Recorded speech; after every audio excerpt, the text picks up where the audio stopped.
Assalamualaikum warahmatullahi wabarakatuh. Untuk pertemuan kali ini, pelajaran Bahasa Indonesia kelas 10 tentang teks eksposisi. Oke, sebelum pembelajaran dimulai, silahkan berdoa terlebih dahulu. Doa dimulai.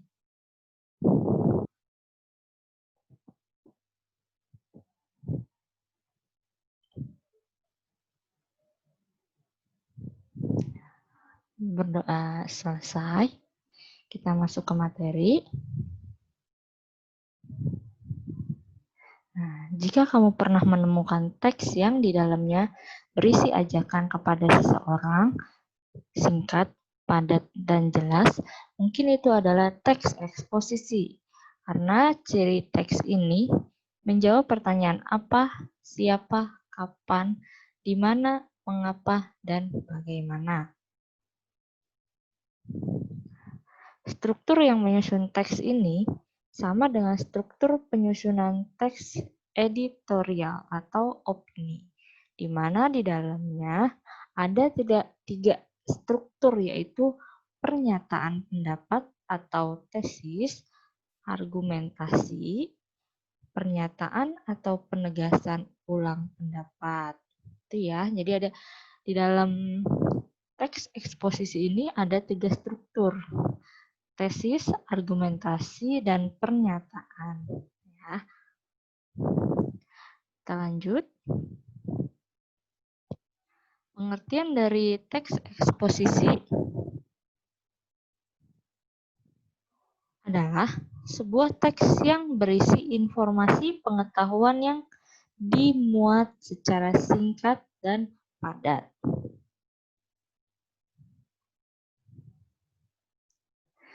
Tujuan dari teks eksposisi untuk menjelaskan informasi tertentu agar bisa menambah ilmu pengetahuan pembaca, sehingga dengan membaca teks ini, maka pembaca akan mendapatkan pengetahuan secara rinci dari suatu hal atau kejadian.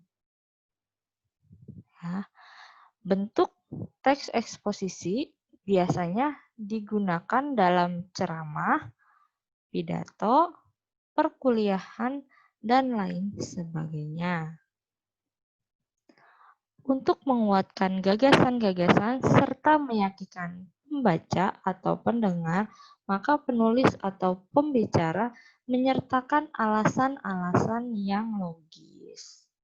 Ini ya pengertian dari teks eksposisi.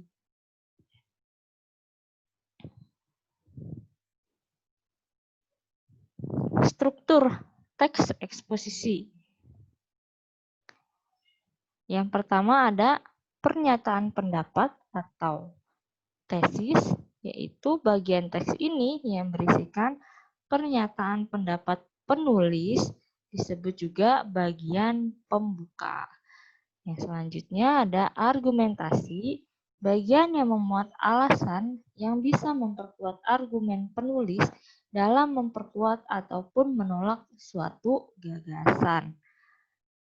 Yang selanjutnya, yang ketiga, penegasan ulang pendapat.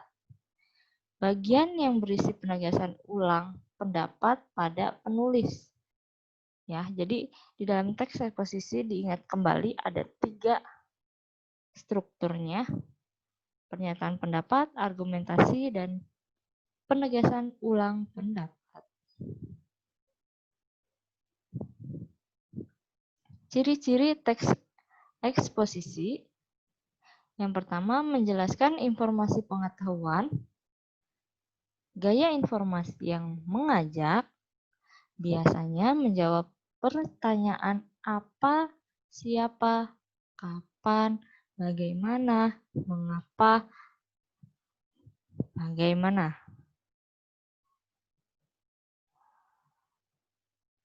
Berusaha menjelaskan tentang sesuatu. Gaya bersifat informatif. Fakta dipakai sebagai alat kontribusi. Singkat, padat, dan akurat. Berusaha menjelaskan sesuatu. Fakta juga dipakai sebagai alat konkretasi, penyampaian secara lugas, serta memakai bahasa yang baku, tidak memihak, yang berarti tak memaksakan kemauan penulis pada pembaca. Fakta dipakai sebagai alat kontribusi dan alat konkretasi. Paragraf eksposisi umumnya menjawab tentang akademika. Tadi ciri-cirinya, kita lanjut ke unsur kebahasaannya. Ciri kebahasaan yang ada pada teks eksposisi menggunakan pronomia atau jenis kata yang menggantikan nomina atau frasa nomina. Pronominal yaitu kata ganti orang yang dapat digunakan terutama pada saat pernyataan pendapat pribadi diungkapkan. Pronomina dapat dikelompokkan menjadi dua bagian, yaitu pronomina persona atau kata ganti orang adalah persona tunggal. Contohnya ia, dia, Anda, kamu, aku, saudaranya, mu, ku, si. Misalnya saudaranya. Ya. Sedangkan persona jamak contohnya seperti kita, kami, kalian, mereka, hadirin, dan para.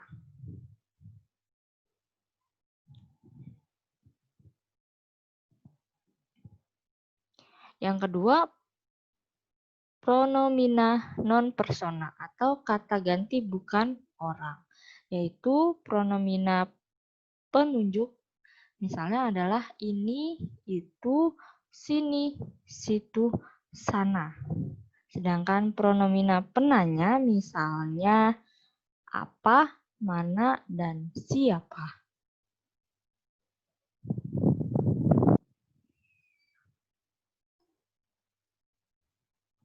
Yang selanjutnya konjungsi, ya. Masih dalam unsur kebahasaannya, konjungsi atau kata penghubung digunakan dalam teks eksposisi untuk memperkuat argumentasi. Berikut ini adalah jenis konjungsi yang dapat kita jumpai dalam teks eksposisi.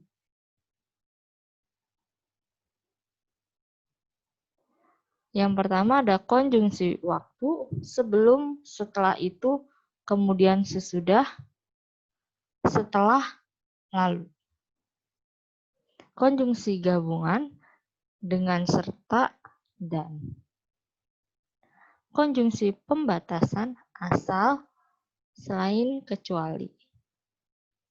Konjungsi tujuan, supaya, agar, dan untuk.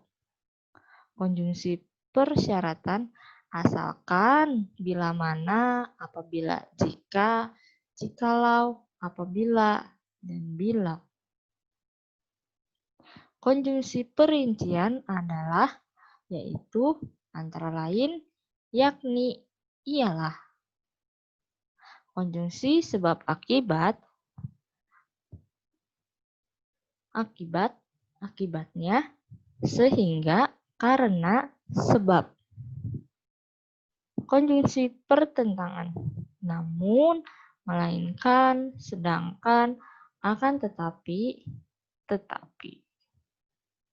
Konjungsi pilihan, yaitu, atau. Konjungsi penguatan atau penegasan, hanya, lagi pula, itu pun, apalagi, dan bahkan. Konjungsi penjelasan, bahwa.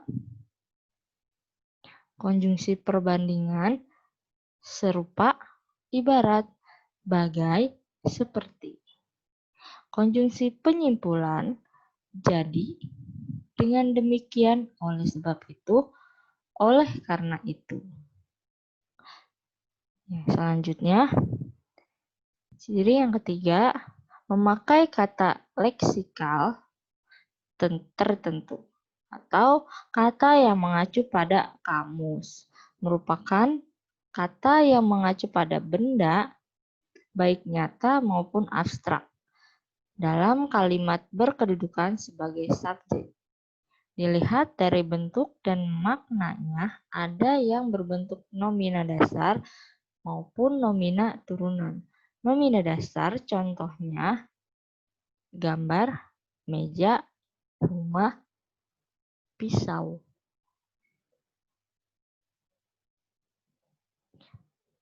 Nomina adalah kata yang mengacu pada benda, baik berupa benda nyata maupun benda abstrak. Verba adalah kata yang mengandung makna dasar perbuatan, proses atau keadaan yang bukan sifat. Adjektif adalah kata yang digunakan untuk menggambarkan sifat atau keadaan orang, benda, dan binatang. Adverbia adalah kata yang melengkapi atau memaparkan informasi berupa keterangan tempat, waktu, suasana, alat, cara, dan lain sebagainya.